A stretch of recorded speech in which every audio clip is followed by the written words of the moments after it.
लोकसभा चुनाव, फिर विधानसभा, लेकिन अब अरविंद केजरीवाल का क्या हो? चुनाव से पहले सियासत का पारा हाई, क्या अब पार्टी की खत्म हुई कहानी? दिल्ली के कथित शराब घोटाले में आम आदमी पार्टी के नेता और मुख्यमंत्री अरविंद केजरीवाल को कल गुरुवार शाम को ईडी की पूछताछ के बाद उन्हें उनके आवास से गिरफ्तार कर लिया गया।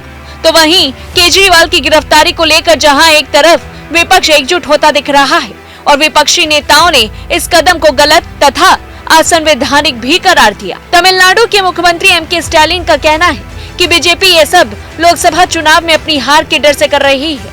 कांग्रेस नेता प्रियंका गांधी ने कहा कि यह शर्मनाक दृश्य आजाद भारत में पहली बार देखने को मिल रहा है। बताते चलें कि अरविंद केजरीवाल गुरुवार शाम ईडी के हेडक्वार्टर ले जाया गया, जहां उन्होंने रात बिताई। यह घटनाक्रम ईडी के संबंध में दिल्ली हाई कोर्ट द्वारा केजरीवाल को अंतिम राहत देने से इनकार करने के ठीक कुछ घंटे बाद ही हुआ। दरअसल जांच एजेंसी पूछताछ में शामिल होने के लिए केजरीवाल को 9 सम्मन जारी कर चुकी है, लेकिन उन्होंने लगातार सम्मन स्किप किए हैं। कथित शराब नीति घोटाले समेत अन्य मामले में आम आदमी पार्टी के अब तक 4 सबसे बड़े चेहरों को केंद्रीय एजेंसी ईडी ने गिरफ्तार किया है।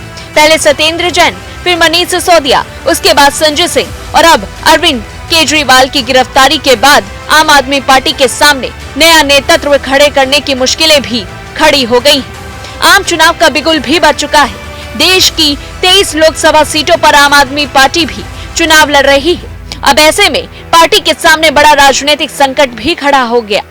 आम आदमी पार्टी दिल्ली, पंजाब, हरियाणा, गुजरात और असम में अपने उम्मीदवार उतार रही है। 2024 के चुनाव में इंडिया ब्लॉक में आम आदमी पार्टी महत्वपूर्ण हिस्सेदार है। फिलहाल आम आदमी पार्टी के पूरे चुनावी कैंपेन पर ग्रहण लग सकता है, क्योंकि रणनीति से लेकर प्रचार की भूमिका में उसके सबसे बड़े स्टार प्रचारक मौजूद ही नहीं रहेंगे। लोकसभा चुनाव के बाद ही आम आदमी पार्टी इसी साल होने वाले हरियाणा विधानसभा चुनाव के लिए तैयारी कर रही थी, जिस पर अब संकट आ गया है। लोकसभा चुनाव के कुछ ही महीने बाद दिल्ली विधानसभा चुनाव की तैयारियों के मिशन पर भी ग्रहण लग सकता है। पूर्व डिप्टी सीएम मनीष सिसोदिया को 1 साल से जमानत नहीं मिली है। अगर ऐसा ही केजरीवाल के साथ हुआ तो संभव है कि दिल्ली विधानसभा चुनाव से भी केजरीवाल को दूर रहना पड़ सकता है।